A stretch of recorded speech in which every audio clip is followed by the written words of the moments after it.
واخيرا غتاح لي الفرصه ندير فيديو اللي ندوي فيه على كاس افريقيا. عارف راسي غنكون انا هو اخر واحد غيدوي على هذا الموضوع في يوتيوب، ولكن ماشي مشكل حيت في هذا الفيديو غادي ندوي على كل شيء، بدايه بالافتتاحيه اللي كانت واعره، وغندويو على الماتشات اللي لعبوهم الدراري ديالنا بالتفصيل. فهادشي كامل وكثر غنطرقوا ليه في هذا الفيديو، داكشي علاش حاول تفرج فيه كامل. غير هو قبل ما نبداو خلي معاك ديك لايك وسبسكرايب وشي كومونتير كيف ما كان، ويلا نبداو.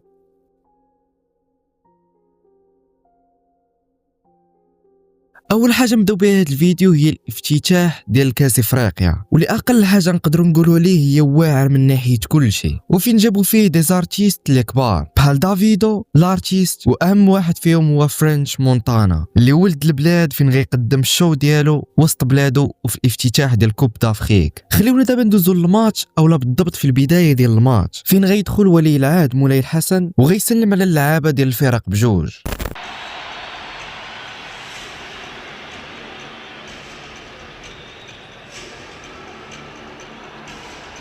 وغيلعب واحد الكرة كبداية رسمية لكوب دافريك، نخليكم معاه.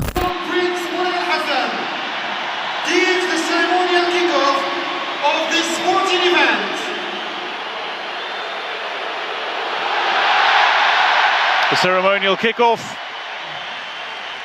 اجيو دابا ندخلوا للماتش واللي كان ضد فريق جزر القمر، واللي صراحه كنا حاقرينا في الاول حتى غتفاجئنا بالدفاع ديالها اللي كان قاصح وصعيب شي كره تدوز فيه، وبسبب الدفاع ديالها الدراري ما غيقدروش يماركيو في الشوط الاول. ولكن في الشوط الثاني وفي الدقيقه 55 غتجي واحد الكره المزراوي وسط الكاري وغيحطها لابراهيم دياز وغيقدر يماركي اول هدف في الماتش. باقي كاع ما فرحنا بهذا الهدف في الدقيقه 58 واحد من الدراري غيتسحب ليه واش الحكم صفر وما غيمشيش مع المهاجم ديال جزر القمر، ولكن غيحبس ابونو غير بزز في اخر لحظه.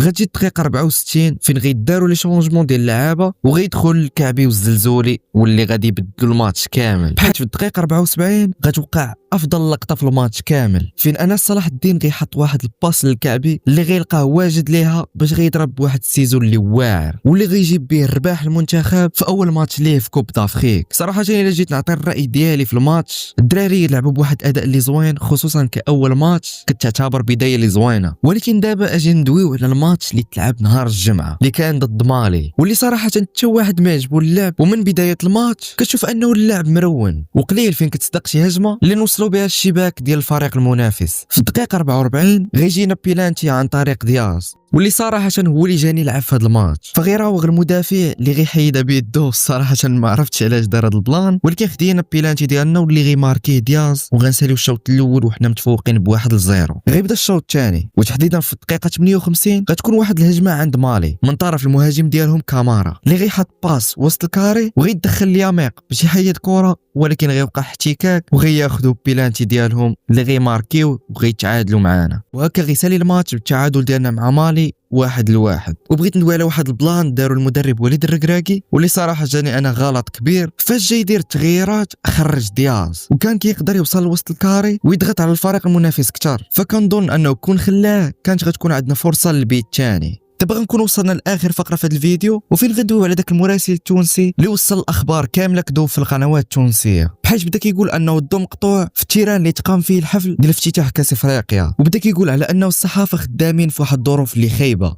في ظروف المباشر كما قاعد تشوف عادة انقطاع التيار الكهربائي الانات في الملعب الاولمبي مولاي عبد الله في الرباط، مشاكل بالجمله قبل انطلاق المباراه تدور في اجواء ممطره جدا، امطار غزيره جدا في ملعب المباراه. الملعب زاد كيف خلينا نحكي لكم عليه بسرعه. عادل ملعب صغير معناتها ما فيش ضغط، تدخل من الشارع تلقى طول في الجرادان حتى باش تلقى بلاصه تخبى فيها الجماهير ماهيش موجوده. كيف بالنسبه للصحفيين بون لا ناس دو كونفيرونس كما تراو الضوء مخصوص علينا ونخدموا بطرق نتاعنا الشخصيه اللي قاعدين نحاولوا نتعاملوا معاها. ومن بعد ما قال هادشي كامل وبزاف ديال الحوايج غيخرج بواحد الاعتذار باش يفك راسو، حيت عارف راسو دار مشكل اللي كبير. وما عرفت صراحه انا علاش دار هادشي هذا، حيت بزاف ديال الصحافه واحد اخرين كلهم دواو على انه التيران كيفاش مصمم وكيفاش انه الشتا نزلات والارضيه ديال الملعب ما تاثراتش. المهم انه هذا المراسل التونسي خرج باعتذار كيف ما قلت لكم، ولا ما سمعت انه غادي يبقى وغيكمل خدمته، ولكن الا مشى دار شي حاجه ديك الساعه الخبار في راسو. فكنكونوا هنا وصلنا للنهايه ديال الفيديو. الا وصلتي معايا حتى لهنا غنبغيك دابا تهبط لي كومونتير وتكومونتي ليا بالعالم ديال المغرب، وكان معكم الفا، نشوفكم في الفيديو الجاي.